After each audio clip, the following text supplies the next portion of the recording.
Okay, so first of all, I want to introduce Catherine Pharris Anderson, class of '97.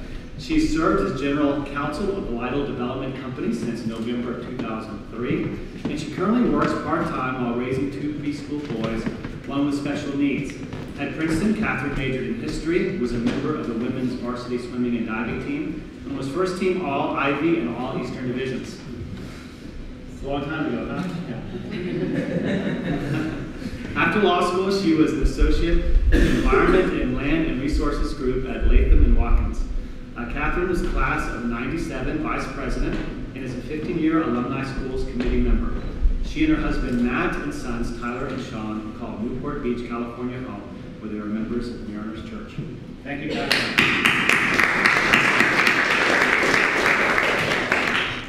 Good morning. And thank you for continuing putting this event on. I just knew that this had existed when I was a student and when I was a young mom. Although I guess I still am a young mom. I'm going to be 15 years out. The story you'll hear from me today is very different, obviously, than the story you'll hear from these 2 gentlemen because of the age and the life stage that I'm at. So it's just going to be a different journey. And the one thing that I would say to kind of start off my talk, that's the theme that sort of runs through it, is that you really need to trust God to direct you, to direct your career, your family, and your life path. Can you not hear me? Hardly hear me? Okay. Is that better? Yeah. Okay. That I've learned that God has taught me I really need to lean on Him and trust in Him to direct my career path and my family path and the choices that I make, because the choices I want to make are not the choices that He wants for me. And that is a work in progress. I'm still learning. But we've made some progress. So you heard a little bit of my background from Matt. And so I'll start off with sort of the more traditional route. Post Princeton, I went to law school, which was something that I had always wanted to do. I intended to practice criminal prosecution. I had a very bad experience at a maximum security men's federal penitentiary that quickly changed my mind, and ended up taking a series of land use courses, which I, much to my total surprise, fell in love with, and that's the direction that my legal career went. So I was an environmental attorney, specializing in land use and development in Southern California. And as you would expect, what comes with being a young associate at a major firm is a lot of very long hours and a lot of sacrifices for my career and friendships. And so Lytle sort of, it was a wonderful experience, but it ate up a lot of my time in that. And so the one thing that I was really careful and cautious to guard against was the areas of my faith that were really growing. And one of those was a Wednesday night small group that I was in Manhattan Beach, which is where I lived. And it probably took me 45 or 50 minutes to get home from work to go to that. And it was Wednesday nights at 8 o'clock, and everyone I worked for knew it. The partners that I worked for knew it, the associates I was on teams with knew it, my legal secretary knew it, and that was the one time that was secret. And what I found, and because at the beginning of doing this, I was a little nervous about how it would be received. But what I found was if I put my foot down and said, this is my sacred time and I'm leaving at 7 on Wednesdays and there was nothing you can do to make me stay, they respected it and everyone knew it. And I was encouraged by that. I think that helped kind of embolden me a little bit to not put my faith second or put other people's needs in front of that area of my life. And my legal secretary, she was a wonderful woman, but she was definitely not a Christian. And she would copy my notes and read through them and ask me questions. And it was a really interesting way to witness my faith to people in a way that I didn't ever anticipate and that I didn't think would be as impactful. But it really was, and I still run into people occasionally from Lytle, when I haven't worked there now in a decade, who talk about it or ask me questions about it. What are you doing to church, or what are you doing?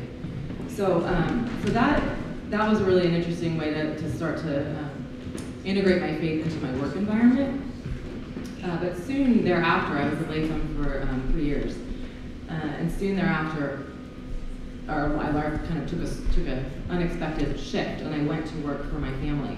I took a personal leave from Lytle to work for my family because of some medical problems within my and that was a challenging change, and it wasn't one I saw coming. But now I see God's hand in it because my family's in real estate development, and my land use background as an attorney was exactly what they needed. And so I went to work for them, and after the 6 months, at this point I was dating my now husband, and I was set to go back to Lytle, and he said, if you want to go back, I will support you, but if you really want back, we need to ask why. You need to analyze, what is motivating you and what your choices are. And so I stayed and worked for my family and really enjoyed it and worked the same kind of work that I had done. But I didn't really know where it was going to lead me, and I had a lot of anxiety about, when you work for a good family, it's a different experience, and there's a new nuance that comes with that. So I had to just trust God that He had put me there for a reason. And indeed, He had, and a few years later, after we were married, we had our first son. He is 4 now, and he is a wonderful kid. But being a mother and balancing a career was a whole different level of challenge than I had anticipated. I knew it would be hard, but it was really hard. And so I came back to work, and I intended to come back part-time, which is what I did. And so for the first year and a half of his life, I worked 3 days a week. And it was a really good balance. It was a great transition for me to still be in the working world, but really be with my son. And then our second son was born. And that was a whole nother level of challenge. And at the time when our second son was born, our first was diagnosed with high-functioning autism. And so I really had to step back from work. And at that point, I had a lot of career opportunities that were opening to me. I was starting to think about other things that I could do. I was on the national board for NAIOP, which is the biggest office and industrial real estate organization in the country. And so I was really excited about the direction things were going, and God just had to say, this is not the plan I have for you, and you need to trust that this is not the plan, and walk away from it willingly and focus on what you need to focus on. And that was hard. It was very, very hard. However, it ended up being probably the biggest blessing that He has given me, because I am the most content that I've ever been. And I feel that I have more influence on people and their faith, and I'm a better example and role model than I was in the working world.